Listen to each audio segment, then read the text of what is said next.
Sejak awal ibadah sore ini ya Tuhan, Engkau telah mengarahkan kami untuk menyadari betapa Engkau sungguh mengagumkan. Dan sampai di puncak sebelum kami merenungkan firman Tuhan, kami diajak kembali untuk mengingat, mengenang, merasakan, menghayati betapa mengagumkannya anugerah-Mu. Karena siapakah kami sehingga Engkau memilih kami? Siapakah kami sehingga Engkau mau mati buat kami, membebaskan kami dari segala belenggu? Terima kasih ya Tuhan. Kiranya Engkau membukakan pengertian-pengertian rohani kami ketika sore hari ini kami merenungkan secara khusus firman Tuhan, agar kami mendapat suatu pemahaman yang memperkokoh iman kami, meneguhkan kemauan kami,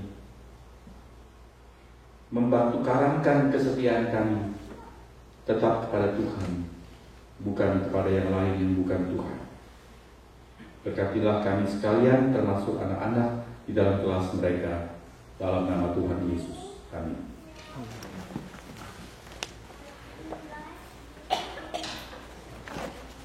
Selamat sore saudara-saudara. Mari bersama-sama kita membuka kitab Perjanjian Lama. Pertama yaitu dari kitab Yeremia, kemudian sudah diberikan batas barangkali juga dari 1 Yohanes pasal yang kelima.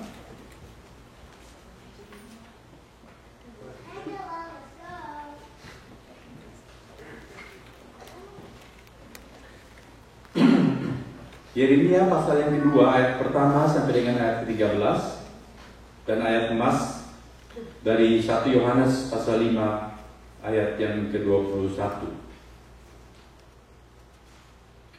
Dari kitab Yeremia akan saya bacakan untuk kita sekalian, kemudian 1 Yohanes 5 ayat 21 nanti kita akan baca bersama-sama.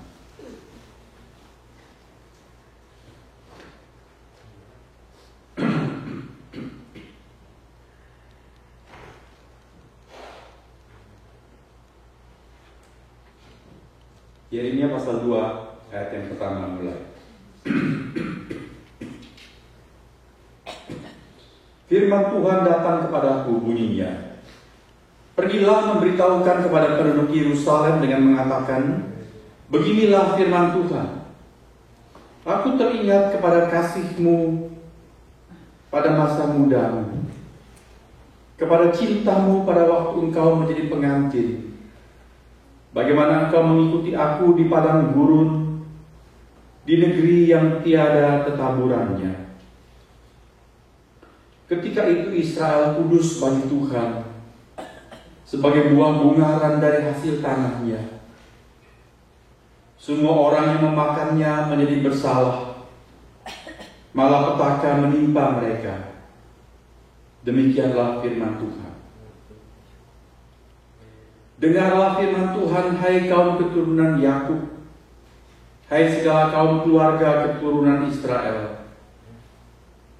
Beginilah firman Tuhan, apakah kecurangan yang didapati nenek moyangmu padaku, sehingga mereka menjauh daripadaku, mengikuti dewa kesia-siaan sampai mereka menjadi sia-sia?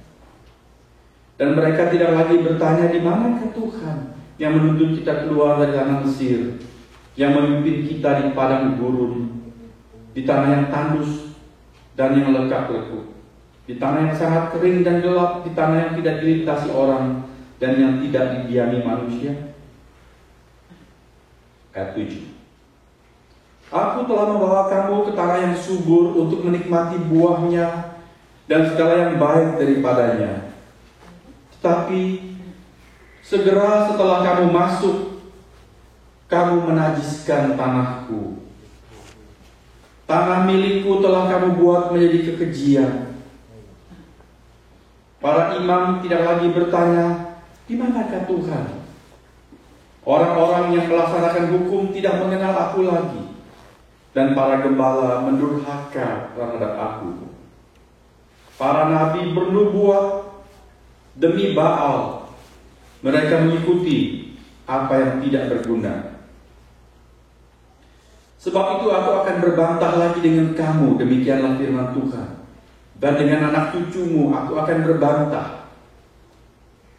Menyeberang sajalah ke tanah pesisir orang Kitim dan lihatlah. Suruhlah orang ke Kedar dan perhatikan dengan sungguh-sungguh. Lihatlah, apakah ada terjadi yang seperti ini? Pernahkah suatu bangsa menukarkan Allahnya meskipun itu sebenarnya bukan Allah? Tetapi umatku menukarkan kemuliaannya dengan apa yang tidak berguna. 12 dan 13. Tertegunlah atas hal itu, hai langit, menggigil dan gemetarlah dengan sangat, demikianlah firman Tuhan. Sebab 2 kali umatku berbuat jahat. Mereka meninggalkan aku, sumber air yang hidup, untuk menggali kolam bagi mereka sendiri, yakni kolam yang bocor, yang tidak dapat menahan air. Ayat emas dari surat Yohanes, bukan Injil Yohanes. Surat Yohanes itu di belakang menjelang kitab Wahyu. 1 Yohanes pasal yang kelima ayat yang ke-21. Surat Yohanes yang pertama pasal yang terakhir, ayat yang terakhir. Semua baca bersama-sama. Kita akan baca 3 kali, lalu kita mau hafal bersama-sama ayat emas ini. Oke, ready? Ayat 21. Anak-anakku, waspadalah terhadap segala berhala. Baca 2 kali lagi. Anak-anakku, waspadalah terhadap segala berhala. Terakhir, anak-anakku, waspadalah terhadap segala berhala. Sudah bisa hafal?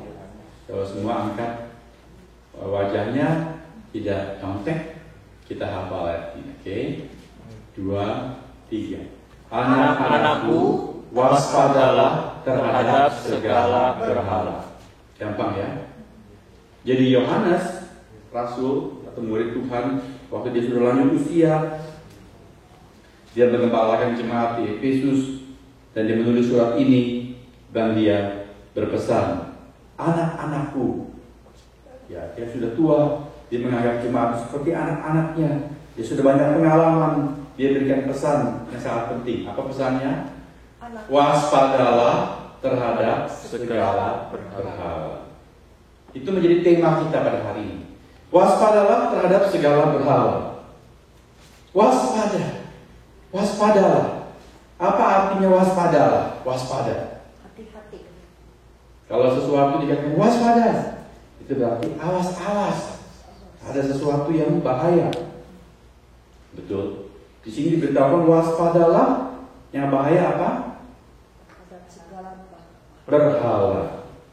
Mengapa kita perlu berwaspada terhadap segala berhala?